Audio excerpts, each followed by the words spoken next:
সকলে ভালো আছেন। তো এখন আছি আমি চট্টগ্রামের ফুসফুস সিআরবিতে, আর আমি এখন যাচ্ছি কদমতলির দিকে। আমার বন্ধুর দোকান ইউনাইটেড মোটরসে ওই আমার এন্টর্কের ক্র্যাশ গার্ড কিনতে। আমি ভাবছিলাম যে আমি হয়তো পেছনে বাইতুর সাথে রাস্তা দিয়ে যাব, কিন্তু এগুলো ক্র্যাশ গার্ডগুলো এমনভাবে বেঁধে নিতে হয়েছে যার কারণে এখন এটা আমাকে বড় রাস্তা ধরে যেতে হবে। আচ্ছা, এখন আগ্রাবাদ অ্যাক্সেস রোডে। সেই রোডের আজকে থেকে যদি আমি আপনার 7-8 বছর পেছনে চলে যাই, তো তখনকার এ রোডের যারা বাসিন্দা ছিলেন তারা বলতে পারবেন এখানকার অবস্থাটা কেমন ছিল। এই যে দেখেন রাস্তা কতটা উঁচা করা হয়েছে। একটা সময় 2013 সালে আমরা শান্তিবাগে থাকতাম। শান্তিবাগ থেকে আমার মা অফিসে যেতেন, আগ্রাবাদ মেঘনা পেট্রোলিয়ামে চাকরি করতেন আমার মা। শান্তিবাগ থেকে ওই পর্যন্ত যাওয়া রিক্সা ভাড়া নিত 200 টাকা, যেটা সাধারণ দিনে 20 টাকা ভাড়া। আর এখন তো রাস্তা দেখতে পাচ্ছেন, মানে 4 লেন বিশাল বড় একটা রাস্তা, পোর্ট কানেক্টিং রোড। প্রায় 6 থেকে 7 বছর কম করে হলেও এই রাস্তার অবস্থা খুবই বেহাল দশা ছিল, খুবই বেহাল দশা। মঙ্গল গ্রহের রাস্তা যেত খারাপ, যাকে এরপরে ঠিক হয়।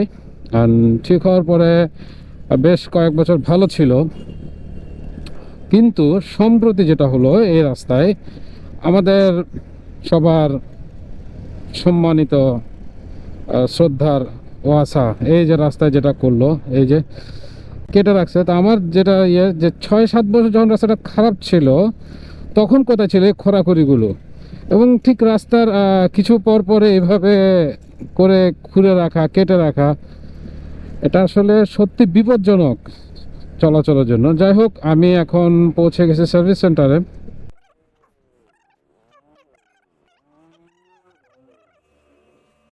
এমন আর নয়, ওই বাড়িটা তো দিচ্ছে না। ওকে, ঠিক আছে, আসি। যদি আর বাড়ির দে, তবে আপনার যাওয়ার আগে একটা জামনাট লাগানো যায়। জামনাট লাগানি যাব। ওকে। সো এখন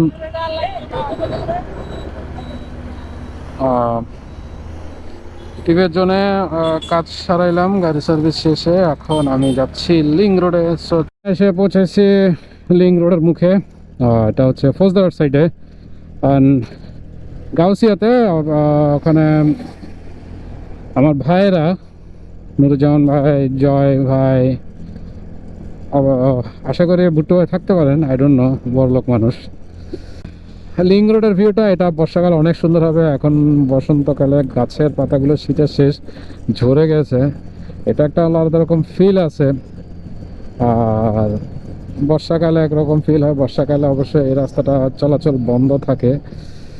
শীতকালে একটা অন্যরকম ভাইব দেয়, এখানে কুয়াশা থাকে। এই রাস্তা নিয়ে অলরেডি, এই রাস্তার ইতিহাস নিয়ে আমি একবার একটা ব্লগ বানাইছি। এই রাস্তা দিয়ে প্রথম যখন গোপ্রো মাজিদ ভাইটা চালায় গেছি, তো সেই সময় একটা ব্লগ করছি। আজকে নিজের ক্যামেরা দিয়ে আরেকটা হচ্ছে। রোডটা আমার না মোটামুটি যারা ঘুরতে পছন্দ করেন, বাইকার হোক বা যে হোক, সবারই বেশ ভালো লাগার। আমি পৌঁছে গেছি গাউসিয়াতে। ওরা কোথায় বসে আছে ওদের সাথে একটু দেখি। ইয়েস, যেটা আইডিয়া করছিলাম, ভুট্টো ভাই আছেন। নুরুজ্জামান ভাই, ও ভুট্টো ভাই খানা মাখাইতেছে। অনেকদিন পর ভুট্টো ভাইয়ের সাথে দেখাইলো। সবাই আসলে